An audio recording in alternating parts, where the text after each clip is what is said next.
Hello guys, আসসালামু আলাইকুম। আপনারা সবাই কেমন আছেন? আশা করছি সবাই প্রত্যেককে ভালো আছেন। আপনারা দেখছেন ইন্ডিয়ান ইসলামিক রিয়াকশন ভিডিও।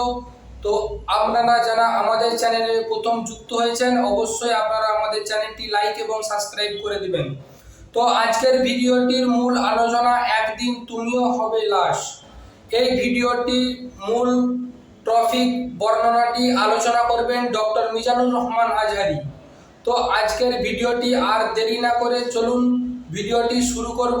তো শুরু করার আগে আপনাদেরকে একটা কথা বলতে চাই, আপনারা যারা আমাদের চ্যানেলে নতুন যুক্ত আছেন, অবশ্যই চ্যানেলটি এই দুনিয়ার পুরো জীবনটা এটা হচ্ছে লালসাময় একটা জীবন। দেরি না করে ভিডিওটি লোভ, শুরু করছি, শুনুন। মরিচিকা, মায়াজাল, এই মায়াজালে আমরা আটকে আছি। ফলে মৃত্যুর কথা আমরা ভুলে গিয়েছি। পাগলের মতো ছুটছি, আরো টাকা লাগবে, আরো খ্যাতি লাগবে, আরো যশ লাগবে, আরো দাপট লাগবে। আমার এত টাকা দিয়ে কি হবে? এত সম্পদ দিয়ে কি হবে? এত ব্যস্ততা দিয়ে কি হবে? তোমার স্টপ, থামুন, অনেক হয়েছে। আন্না, থামুন, take a rest, take a breath and think about death. Think that you have to go back to your Lord. একটু বসেন না, একটু ভাবেন যে আমাকে চলে যেতে হবে, চলে যেতে হবে। এই কোলাহল, এই ব্যস্ততা, এগুলো থাকবে, থাকবো না আমি। সাইয়েদনা ওমর ফারুক বলেছেন, মুতু ক্বাবলান তামুতু, মরার আগে একবার মরো। হাসিবু ক্বাবলান তুহাসাবু আলাইকুম, তোমার হিসাব নেওয়ার আগে তুমি একবার নিজের হিসাবটা করো না। কাগজ বের করে একটু লিখো না কি কি ভালো কাজ করছিলা, যেগুলো দিয়ে নাজাতের ওসিলা হতে পারে। 1 2 3, আর কি কি আকাম কুকাম করছো দেখো না, লিখে দেখো তোমার অবস্থাটা কি। মরার আগে একবার মরো। মরার আগে খাটের মধ্যে শুয়ে শটান করে চোখ বন্ধ করে একবার মরার ভান করে দেখেন কেমন লাগে।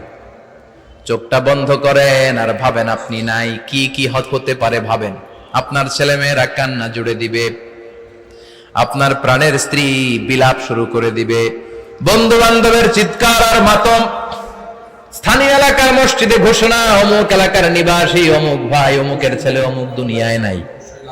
সব আত্মীয়রা চলে আসবে, ফেসবুকে স্ট্যাটাস দেয়া হবে, সবাই সবাইকে জানাবে বিকাল 4টায় অমুক হাই স্কুল ময়দানে আপনার জানাজা। ছুটে আসবে, সবাই ছুটে আসবে আপনাকে শেষ বিদায় দিতে, গুড বাই জানানোর জন্য, আল ওয়াদা, বিদায় জানাতে আসবে সবাই। 4 তাকবীর দিয়ে আপনার জানাজা হবে, অশ্রুসিক্ত জানাজায় আপনার বিদায় হবে। কাঠের খাটিয়ার মধ্যে করে কাঁধে তুলে আপনারে কবরে নেওয়া হবে। আগে থেকে খুঁড়ে রাখা কবরটার মধ্যে আপনারে বিছিয়ে দেয়া হবে। বাঁশের কচি দিয়ে তার উপরে মাটির চাপা দিয়ে সব চলে যাবে। ভাবেন না একবার চোখ বন্ধ করে, this is the circle of life, this is the nature of life. এটা সবার হবে, আমার হবে, আপনার হবে। এত মায়া, এত ভালোবাসা কই যাবে? কেউ থাকবে না, সবাই আপনার অন্ধকার কবরে রেখে দিয়ে চলে আসবে। উপরে বাঁশের কঞ্চি, তার উপরে মাটির চাপা, অন্ধকার আর অন্ধকার। এই অন্ধকার যেন শেষ হতে চায় না, শুধুই অন্ধকার, ঠিক কিনা? এজন্য আমাদের চলে যেতে হবে। দাদা গেল, চাচা গেল, মামা গেল, আমাদেরকেও যেতে হবে, জোরে কোন ঠিক কিনা? একদিন মাটির ভেতরে হবে ঘরে মন আমার, কেন বন্ধ দালান ঘর, প্রাণ পাখি উড়ে যাবে পিঞ্জর ছেড়ে।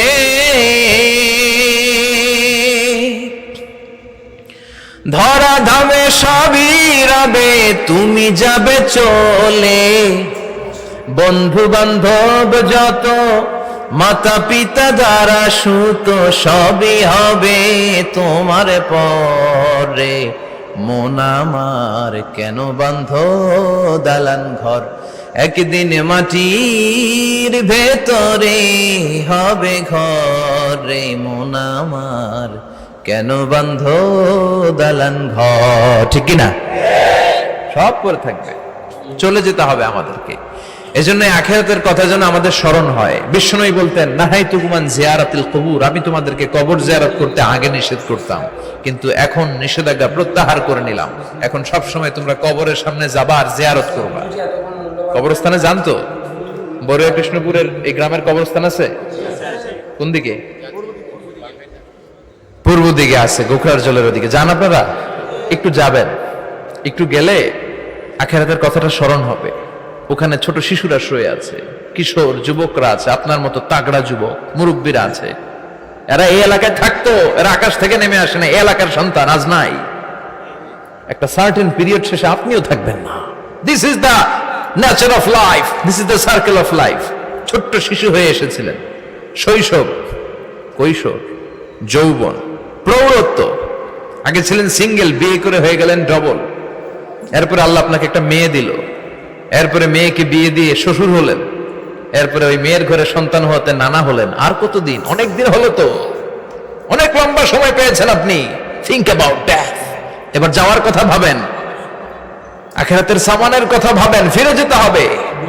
কি শক্তিশালী যুবক, বার্ধক্য চলে আসলে লাঠি ছাড়া চলতে পারে না।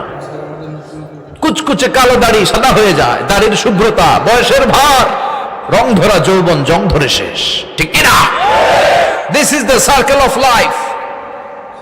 যুবক ভাইরা, এটাই জীবন, চলে যেতে হবে, কেউ থাকতে পারবে না, ঠিক কিনা? এটা রিমাইন্ডার আল্লাহ এই সূরার ভেতরে দিয়েছেন যে তোমাদেরকে ফিরে যেতে হবে, এই লোভ লালসা ছেড়ে দাও। রব্বুল আলামিন বলেন, আলহাকুমুত তাকাসুর হাত্তা যুরতুমুল মাকাবির। ও গোলাম, দুনিয়ার সম্পদ, লোভ লালসা তোদেরকে পাগল বানিয়ে দিয়েছে। এই লোভ পাগলামি কোনোদিন তোদের থামবে না যতদিন না তোরা কবরে ঢুকবি, ঠিক কিনা? কার কথা? আল্লাহ বললেন, দুনিয়ার সম্পদ আর লোভ আর মোহে তোমরা গাফেল হয়ে গিয়েছো। আখিরাতের কথা বেমালুম তোমরা ভুলে গিয়েছো। কিন্তু আখিরাতে তোমাদের যেতেই হবে, কবরের বাড়িতে তোমাদের ঢুকতেই হবে, ঠিক কিনা? যেতেই হবে। আমরা ভুলে যাই। আলহাকুমুত তাকাসুর, অতিরিক্ত পাওয়ার লোভ, বেশি বেশি খাওয়ার লোভ, বেশি বেশি জমানোর লোভ মানুষকে গাফেল বানিয়ে দিয়েছে। এটা মানুষের স্বভাব। আরো চাই, আরো চাই, এই স্বভাবটা আছে না নাই? দেখবেন ছোট বাচ্চারা মসজিদের দোয়া অনুষ্ঠান শেষে জিলাপি দেয় না? বড় কৃষ্ণপুর কি দেয়? আগে বাতাসা দিত না, এখন কি দেয়? জিলাপি দেয়, মিষ্টি দেয়। তো মসজিদের 2-3 গেট থেকে যদি দেয়, ছোট বাচ্চারা দেখবেন এদিক দিয়ে কয়েকটা নিয়ে আবার ওই গেটে লাইন ধরে। ওর হাত হলো ছোট হাত, ওর হাত ভর্তি জিলাপি, আর নেওয়ার জায়গা নেই, এরপর আরেক জায়গায় লাইন ধরছে, আরো লাগবে, আরো লাগবে, এই আরো আরো আরো চাই। এই স্বভাবটাই মানুষকে কুড়ে কুড়ে শেষ করে দিয়েছে। এত লাগবে কেন তোমার? চাহিদার কোনো শেষ নাই। Unlimited demand of human being. যার আছে বেশি তার চাই বেশি। যার সাইকেল আছে তার হুন্ডা চাই, হুন্ডা আছে তো প্রাইভেট কার চাই, প্রাইভেট কার আছে তো প্লেন চাই, প্লেন আছে তো হেলিকপ্টার চাই, হেলিকপ্টার আছে তো ওইটা চাই, ওইটা আছে তো সেটা চাই, ঠিক কিনা? এলাকার মেম্বার যে হয়েছে চেয়ারম্যান হতে চায়, আছে না নাই? চেয়ারম্যান সাহেব এমপি হতে চায়, আছে না নাই? এমপি সাহেব মন্ত্রী হতে চায়, আছে না নাই? মন্ত্রী সাহেব প্রধানমন্ত্রী হতে চায়, আছে না নাই? কিন্তু এই দেশে সুযোগ নাই। কথা কন? এই দেশে প্রধানমন্ত্রী সিলেক্টেড। 2-3 জনের বাইরে কেউ প্রধানমন্ত্রী হতে পারবি না, ঠিক কিনা? আমার এই জীবনে তো আমি 2-3 জনই দেখলাম। বেগম খালেদা জিয়া, মাননীয় প্রধানমন্ত্রী শেখ হাসিনার ছোট্টবেলা দেখেছি এরশাদকে, আমরা তখন ছোট। তো মানুষের চাহিদার কোনো শেষ নাই, যার আছে বেশি তার চাই বেশি। এজন্য বিষ্ণু বলেছেন, উনজুরু ইলা মান হুয়া আসফালা মিন, তোমার চেয়ে যে খারাপ আছে ওর দিকে তাকাও। ওয়ালা তানজুর মান হুয়া আ'লা মিন, তোমার চেয়ে যে ভালো আছে ওর দিকে তাকাও না, তোমার চেয়ে যে খারাপ অবস্থানে আছে ওর দিকে তাকাও।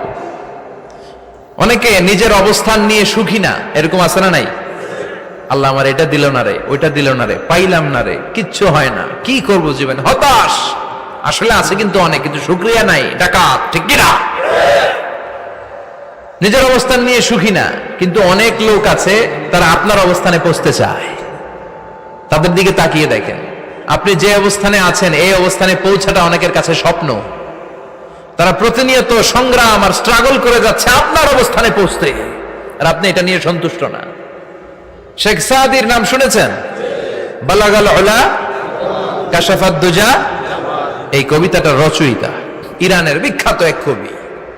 উনি একবার আর্থিক সমস্যার মধ্যে দিয়ে সময় কাটাচ্ছেন, টাকা নাই, পয়সা নাই, পায়ে দেওয়ার মতো জুতা নাই।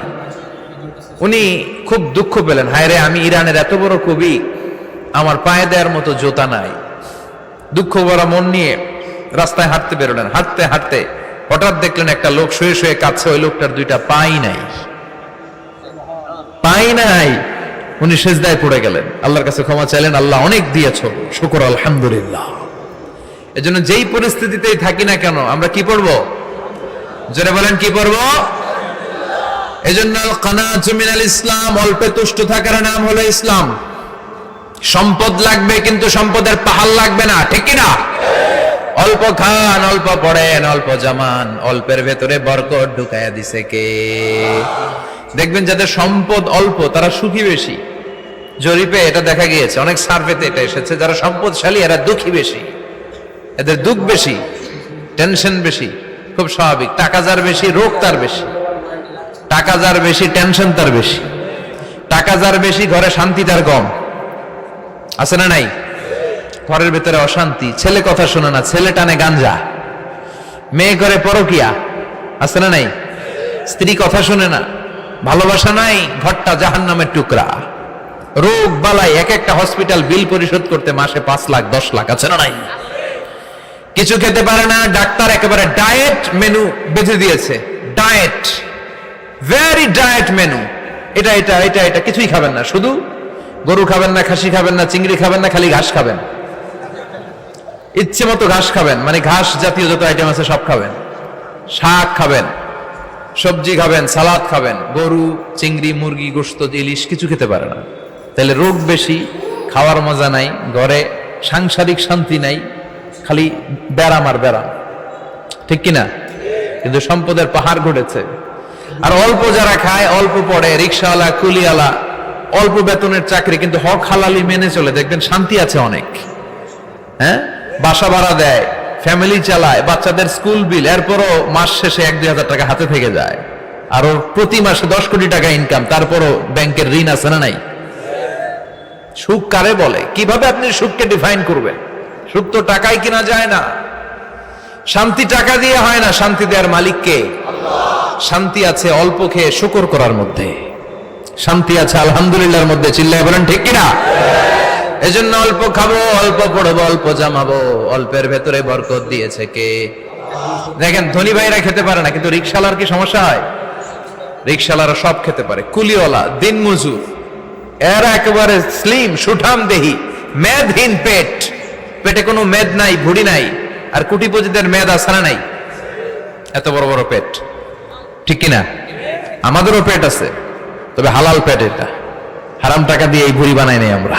তো বন্ধুরা, ভিডিওটি আপনাদেরকে কেমন লাগলো আপনারা অবশ্যই কমেন্ট বক্সে জানিয়ে যাবেন। আপনাদেরকে আজকের এই মিজানুর রহমান আজারির যে ভিডিওর মূল টপিকটা ছিল যে তুমিও একদিন হবে লাশ, তো ভিডিওটি আপনারা অবশ্যই শেষ অবধি দেখলেন। আপনাদেরকে ভিডিওটি কেমন লাগলো আপনাদের যে কোনো মতামত কমেন্ট বক্সে জানিয়ে যাবেন। আর আপনারা পরবর্তীতে কি ধরনের ভিডিও দেখতে চান আপনারা অবশ্যই কমেন্ট করে জানান। ভালো থাকবেন, সুস্থ থাকবেন। আসসালামু আলাইকুম।